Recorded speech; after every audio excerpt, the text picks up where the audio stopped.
I told you she was not going away. When the inspiration for confused prepubescent boys retired from soccer last fall, I told you she was not going away. She was just getting started.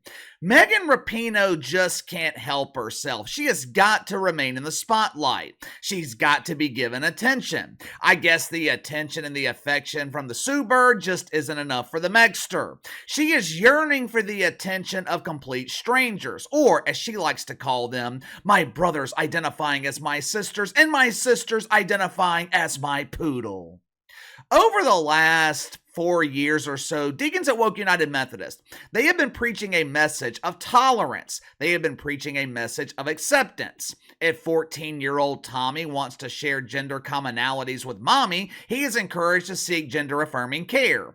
If bank manager Sheila prefers they-them pronouns, your compliance. Your compliance is not requested. Compliance is demanded. It is required. A question as simple as, where is your bank manager? That simple question, it can put you in a situation where you are violating the woke commandments. Because your natural response to that question is going to be something like, she is in the gender-neutral bathroom. Obviously, that is the wrong answer. The correct answer would be, them's in the they bathroom. If Kyle Kindergartner decides that his name is Delilah and he's a cat that prefers to purr next to the legs of the desk instead of sitting in the desk, you're expected to get Delilah a litter box along with fresh meow mix for lunch. The expectations, they have been set. You are expected to not only tolerate preferred gender identity, you're expected to accept it. If someone wants to worship the woke oak tree, you're expected to accept it, which is fine. That's fine. If you want to risk a concussion from falling acorns while bowing down to the woke oak tree, I'm fine with that. The problem is, acceptance and tolerance, they don't work both ways. If you're a parishioner of Woke United Methodist, there is one religion that is completely unacceptable: Christianity. Corbin Albert is a professional soccer player who represents her country for the U.S. women's soccer team. Now, unlike some of the others, unlike some other players on this team, Corbin Albert proudly represents America. Unlike Megan Rapinoe, Corbin Albert isn't ashamed to be from America. From what I can tell, Corbin Albert seems like a well-raised, grounded young woman. Only problem that I have with her, she violated the only rule we have on the channel. I know it's been a while since we have talked about the golden rule, so I'm willing to give Corbin Albert a little bit of a pass here since I haven't reiterated the importance of this rule in quite some time. It's too late for Corbin Albert now. The damage has already been done, but I'll go ahead and repeat it for those that don't know. Longtime viewers of the channel, go ahead, say it with me. What is the golden rule here on the channel? You never, ever, ever, ever, ever apologize to the shit fucks. And when KC says never, he means never, especially when you haven't really done anything wrong. If you have offended Megan Rapinoe, more than likely you're probably doing something right. As one of the newest members of the U.S. women's team, Korbin Albert, she was given the number 15. Players, they're allowed to select their number based on their seniority. With Korbin Albert being one of the newest members, she was towards the back of the line when it came to choosing jersey numbers. Now, I would assume that's how she got stuck wearing Megan Rapinoe's old number. If I was her dad, I would suggest that she throw that number in the trash and request a new number. There's no way I would want my daughter to be associated with Megan Rapinoe.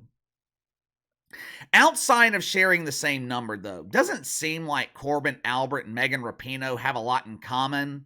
Earlier this week, Corbin Albert, she was sharing a video on social media.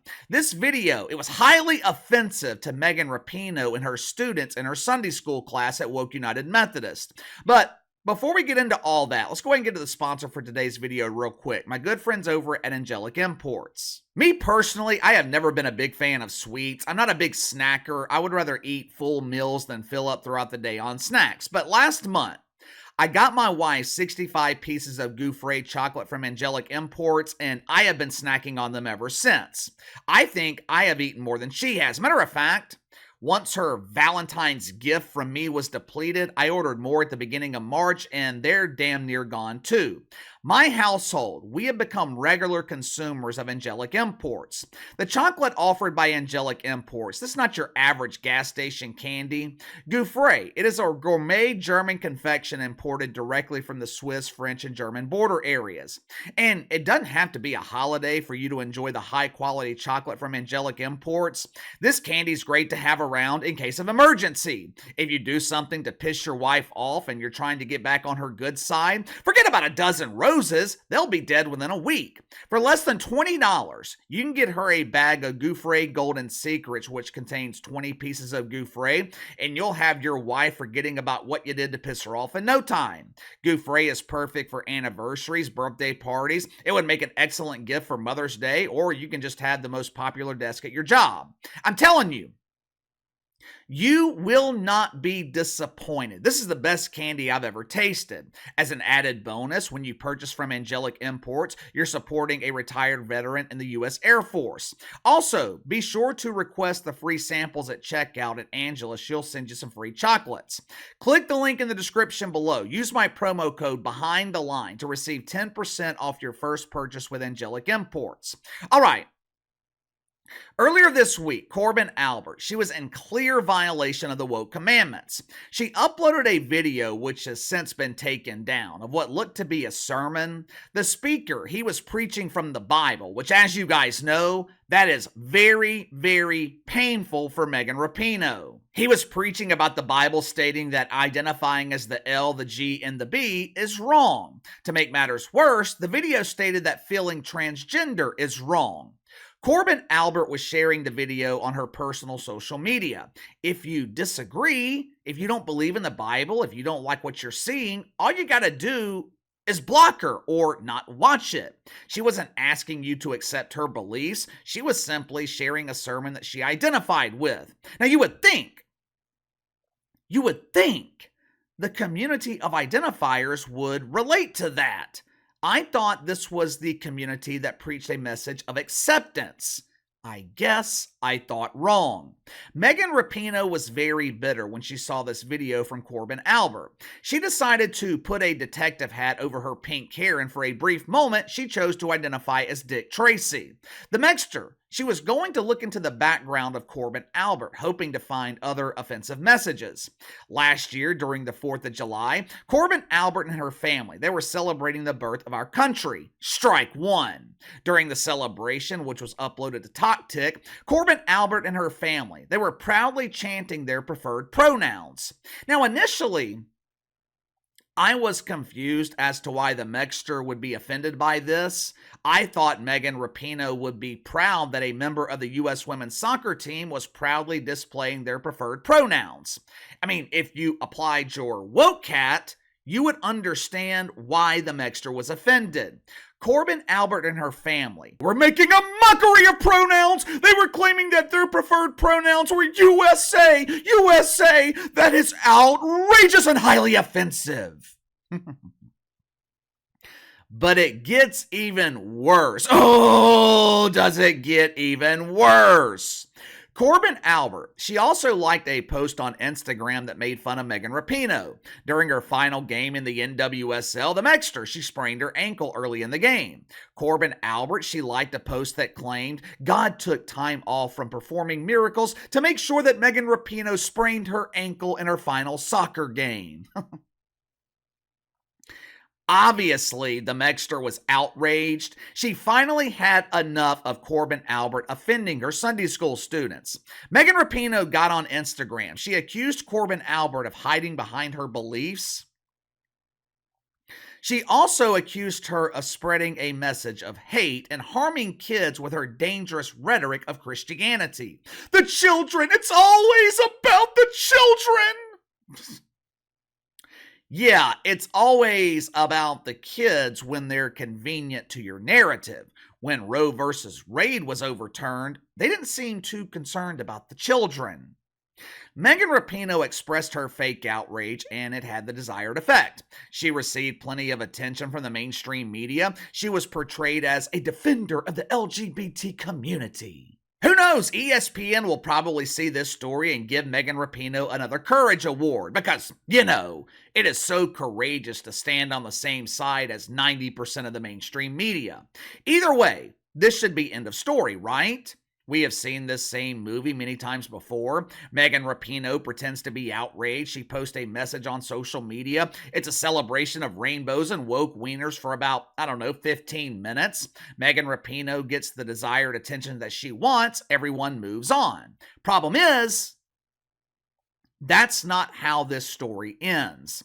Like I said earlier, instead of Corbin Albert ignoring the fake outrage, she succumbs to the pressure and issues an apology.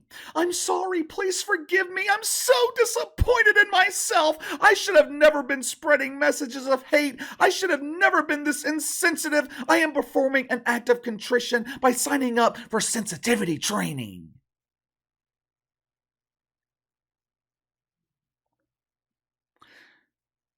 Corbin Albert is only 20 years old, very, very young, was liking the post about God taking off from performing miracles while Megan Rapinoe sprained her ankle. Was liking that post insensitive? Probably so, but it was a joke. Most jokes are insensitive. But the focal point of the fake outrage, it was the sermon that Corbin Albert posted on social media. That is what she is apologizing for. Basically, she is apologizing because her Christian beliefs offended Megan Rapinoe. Now, when Megan Rapinoe mocks Christianity, she is portrayed as a hero in the mainstream media. But when Corbin Albert posts a sermon, she's portrayed as a villain. Someone please make it make sense. It's okay for Megan Rapinoe to be proud of her beliefs, but when Corbin Albert shares her beliefs, she's vilified. I would show you the video, but like I said, Corbin Albert deleted it from her social media. She has literally been scared into silence.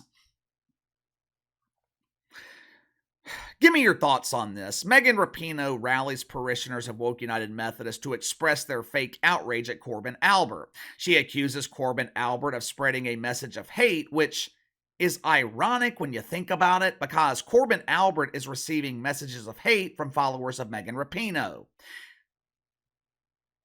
Am I the only one that wants Megan Rapinoe to just retire and go away? Let me know. Sound off in the comments below. Like, subscribe, share the video. Appreciate your support. Best way to contact me is by email at btlkc84@gmail.com, KC_BTL84 on Twitter. I'll see you guys tomorrow.